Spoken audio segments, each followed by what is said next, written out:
Okay, so the next question.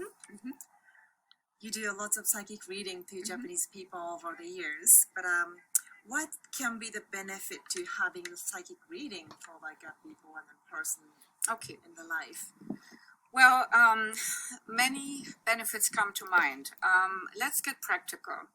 I have often ladies who do not believe that they could ever meet their perfect partner. And when I tell them that they can meet the perfect partner, it's like, really? I don't believe it. But when I can describe that it's possible and what needs to be done, because sometimes there's just blockages which hinder them, even blockages in belief. If you don't believe you can meet somebody, guess what? You probably won't meet somebody. But if you have the hope that you can meet somebody, then your whole outlook changes. Let's get practical. I had a lady coming in and she wanted to stay in the US, a Japanese lady, and she said, I have only 4 weeks left, and then I have to go back to Japan, and the only way is that I marry. And I said, well, no problem, you will marry. And she said, no, I will not marry in 4 weeks. And I said, yes, you will. I see that this is possible for you. So lo and behold, as soon as she came back from Sedona to LA, she actually met somebody, and guess what? He was so smitten with her, he wanted to meet her on, marry her on the spot. So she is married now, and she is in LA, resident. Or another session when a young lady came and she was told she couldn't have kids. So I opened the door. Oh, actually, that was my husband. My husband opened the door and saw a little boy running around. My husband is psychic too, but he doesn't use it often, officially. And so he saw a little boy around her, dancing around her, and playing hide and seek behind her back, and then running around the fountain, and he welcomed her in. I still get goosebumps when I think about it. Little boy, right? It's yes. Like a spirit. But she said, no, I don't have a boy. And my husband said, well, there is a boy. So he went around the corner behind the fountain to make sure that the little boy was not left outside. So he let her in, and we had this session, and I was telling her that I was seeing a little boy and she would have a little boy, and she said, no way. I don't have a partner. I was told I cannot have kids, and this is all impossible. But I was very insistent, saying, no, he's here, and he's saying, he's coming soon. Guess what?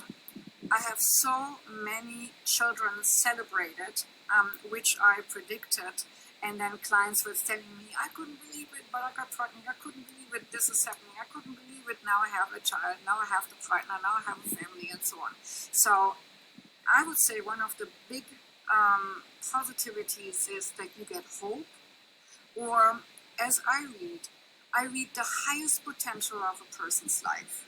Of course, when they sit only at home and don't want to do anything and don't want to go anywhere and just are depressed and don't want to even get out of their depression because they are given up and they don't want to change, then their life will most likely not change.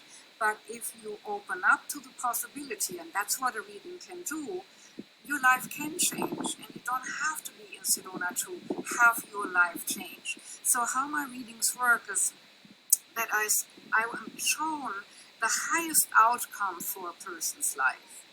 When I tune into their soul, I see that, okay, not everybody's supposed to be a multimillionaire. Not everybody's supposed to have a child. Not everybody's supposed to get married in this life. But I can see the most likely, most positive potential. And with that most positive potential and most likely outcome, I can give hope that something can change. And when I do my readings, it's not just I say, oh yeah, in January this happens, February that happens, March that happens. But I also say, well, if you don't do anything, you will end up here. But if you work on yourself, and I give them certain exercises and certain things to do, you can be over here. But if you do not do nothing and you really don't believe, you might stay here, in this level. So every reading comes with recommendations, what to do to further and better the life. It's not just about data. It's not just about prediction. Because, as I explained earlier, every reading consists of two things. Things which are destined, where you can be, as a reader, the most accurate, and then things which are free will. So if I, for example, see the potential of a person meeting a partner, and they not go anywhere and do not do online dating, and they don't do anything, they cannot expect that the partner comes out of the chimney like Santa Claus. And that's not going to happen. So they need to do something to change their life, to make a door opening for the positivity to come in. So I would say reading can give hope and guidance for life change. Because my readings are more also life consultations, and there's so many varieties of readings. It's not just about spirit coming in and like with the little boy. It's also about potential, or that I feel the person resonating when they're asking me, should I live in Australia, or should I go to Japan back, or should I stay in Japan and versus going to America? Or I can feel the resonance of their soul, how they in general would do in a certain country. And if people are open, the more open people are to the possibility of the door opening of a new path in their life, the better the reading can be. So if you're there like, I will prove you wrong, then you will not get much from your reading. But if you're open about, say, let's see what she can see what I do not know yet, or the potential she sees which I cannot see for myself, I think that's the main part. I give you another example. I work with other psychics too, and some of them are in Japan. And one group, she had really talent, but there was something missing. She felt, and she was thinking about giving it up. And I said, "How can you dare to give up your talent?" And she just needed a little, how should I say, reintegrating some aspect of herself into her being, also in a certain belief into herself, and everything was flowing again.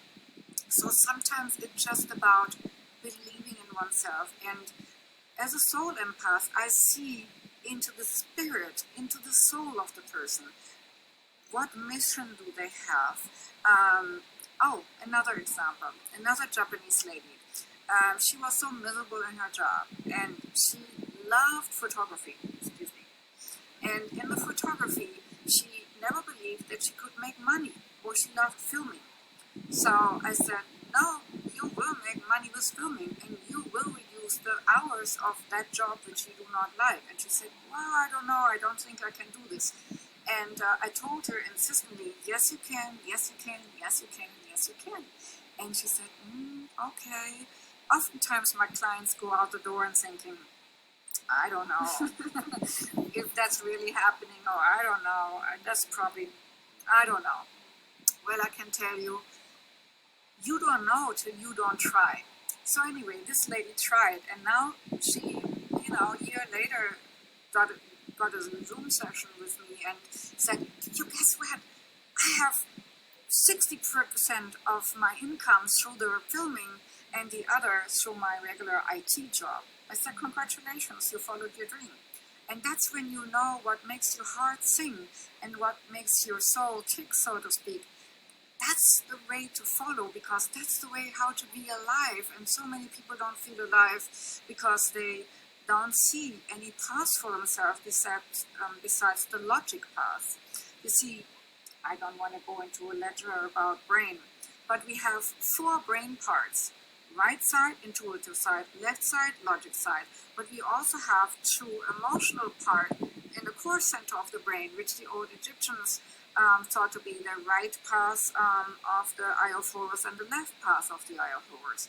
There's a long story to it, but what I can try to say is when you work with your brain to go more into the right intuitive side, you will be able to connect more to the other bigger part of yourself rather than to the logic part which says I'm born, I'm going to die, and this is, I have to make so much money to survive, I have to do this to be able to do that.